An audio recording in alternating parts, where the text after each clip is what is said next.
Salam sejahtera. Akhirnya Rafizi tampil menyekolahkan Perikatan Nasional, bahkan menyekolahkan Anwar Musa. Rafizi Ramli sindir Anwar Musa dengan kata, "Kami tak umum jihad lawan inflasi tanpa inflasi, tapi inflasi kami yang terendah," kata Rafizi Ramli menyindir Anwar Musa. Menteri Ekonomi Rafizi Ramli membidas kenyataan Tan Sri Anwar Musa yang mendakwa situasi ekonomi ketika ini terburuk berbanding pentadbiran terdahulu.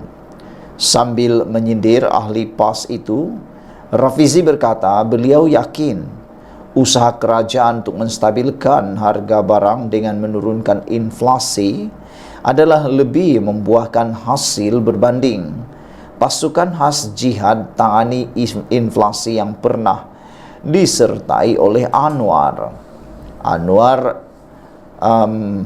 Musa. Pasukan itu telah ditubuhkan pada 29 Jun tahun 2022 dan dipengerusikan sendiri oleh Anwar Musa sebagai Menteri Komunikasi dan Multimedia pada waktu itu. Pasukan itu dikatakan bertujuan membantu rakyat menghadapi cabaran ekoran peningkatan kos sara hidup. Namun pasukan itu dibubar pada tahun 2023 oleh kerajaan pimpinan Datuk Seri Anwar Ibrahim. Berikutan ia gagal menurunkan inflasi dan mengawal harga barangan. "Kami tak adalah umum sampai jihad lawan inflasi, tapi inflasi turun ke kadar yang terendah," kata Rafizi. Sementara harga barang adalah fungsi penawaran dan permintaan.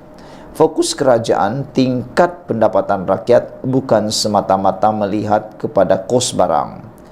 InsyaAllah akan lebih banyak membuahkan hasil dari jawatan kuasa jihad lawan inflasi, katanya dalam satu hantaran di Facebook.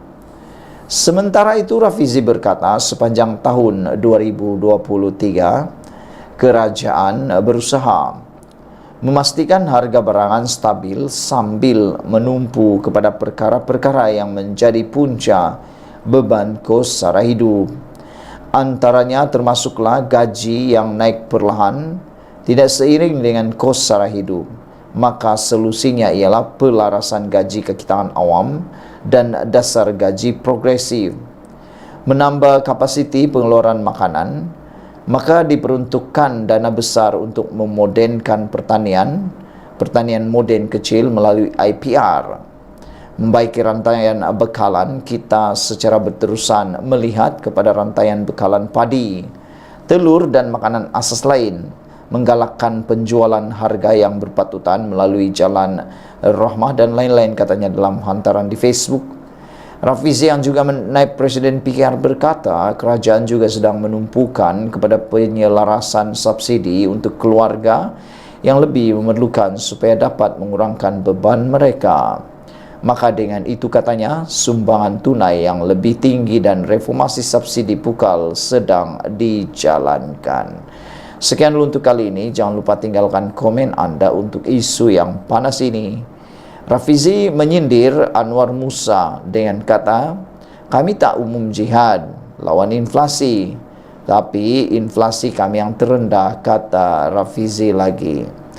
Rafizi menyindir ahli PAS itu apabila berkata beliau yakin usaha kerajaan menstabilkan harga barang dengan menurunkan inflasi akan lebih membuahkan hasil berbanding pasukan khas jihad tangani inflasi yang pernah disertai oleh Anwar Musa, dan jawatan kuasa itu telah pun dibubarkan oleh Anwar Ibrahim kerana ianya gagal berfungsi menurunkan inflasi dan mengawal harga barangan.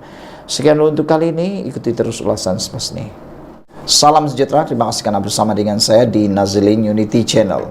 Saudara-saudara sekalian, apabila kita bercakap tentang ekonomi, ini yang berlaku sebenarnya yang tak pernah Perikatan Nasional Pembangkang beritahu.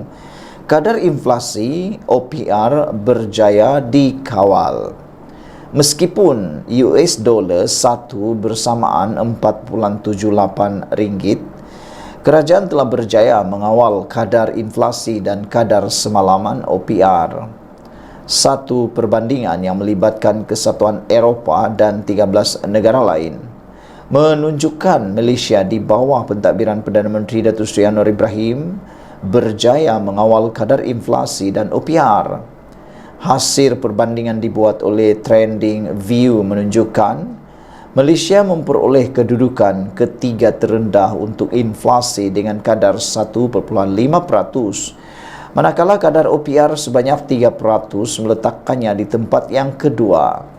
Hanya dua negara mempunyai kadar inflasi yang kurang berbanding Malaysia, iaitu China dengan kadar inflasi negatif 0.8% dan Thailand dengan kadar 1.11%. Untuk OPR pula, hanya Thailand mempunyai kadar OPR lebih rendah, iaitu Thailand dengan 2.5%.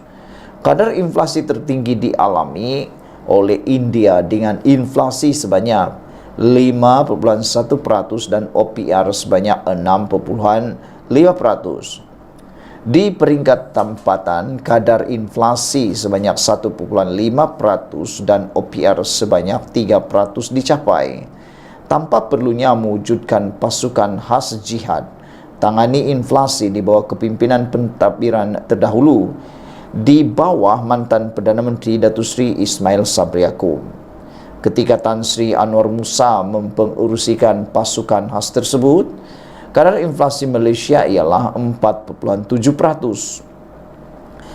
Pasukan tersebut telah ditubuhkan pada 29 Jun 2022 dan dibubarkan oleh Anwar susulan kegagalan untuk menurunkan kadar inflasi.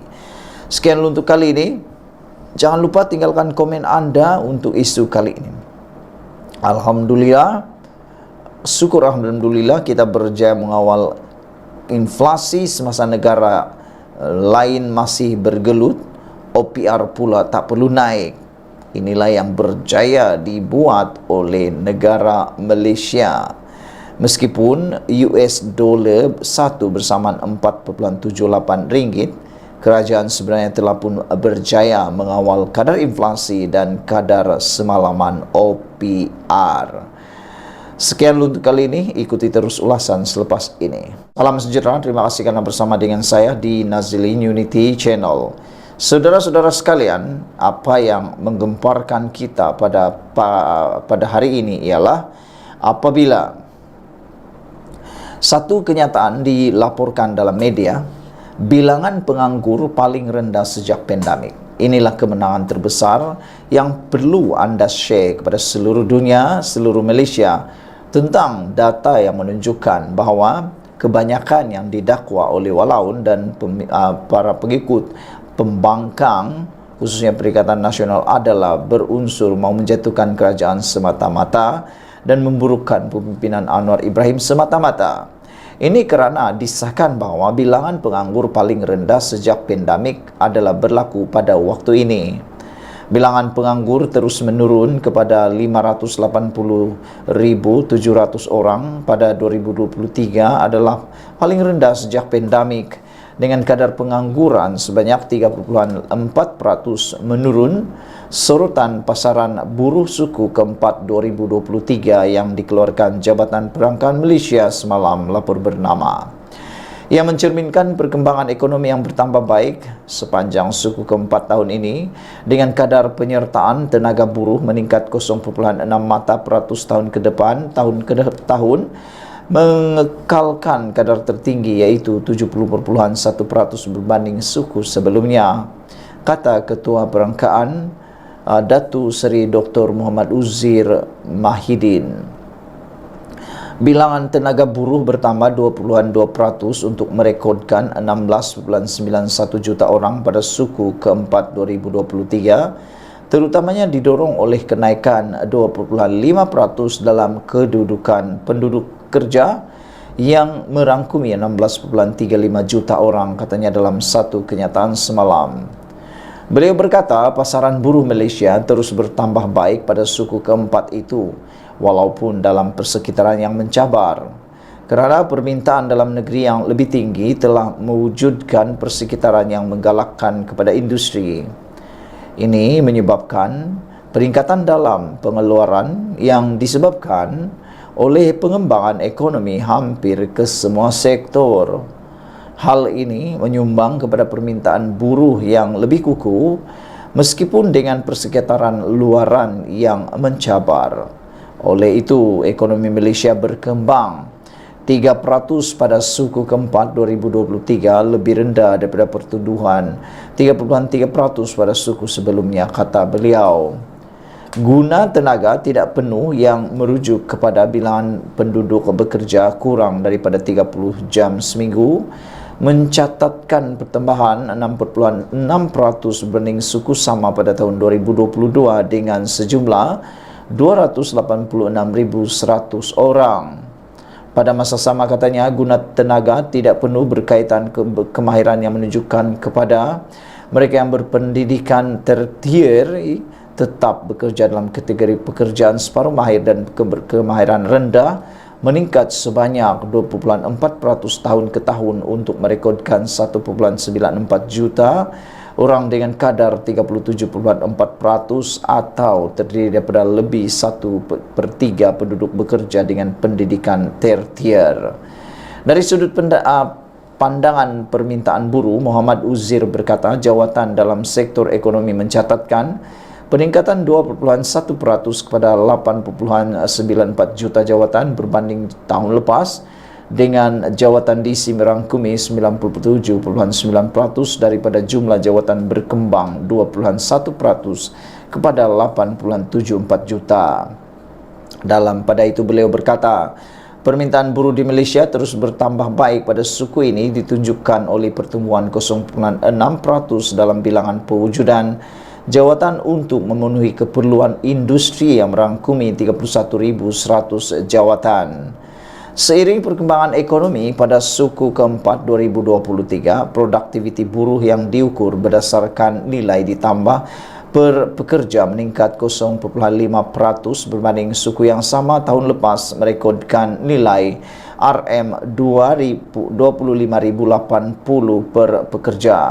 Anggaran awal prestasi keseluruhan pasaran buruh 2023 berdasarkan data purata bulanan menunjukkan bilangan penduduk bekerja meningkat 6.0% kepada 16.31 juta orang pada 2023 berbanding 3.1% atau 15.39 juta pada tahun sebelumnya. Sekian dulu untuk kali ini. Jangan lupa tinggalkan komen anda, tekan butang subscribe. Kita jumpa lagi. Bye-bye.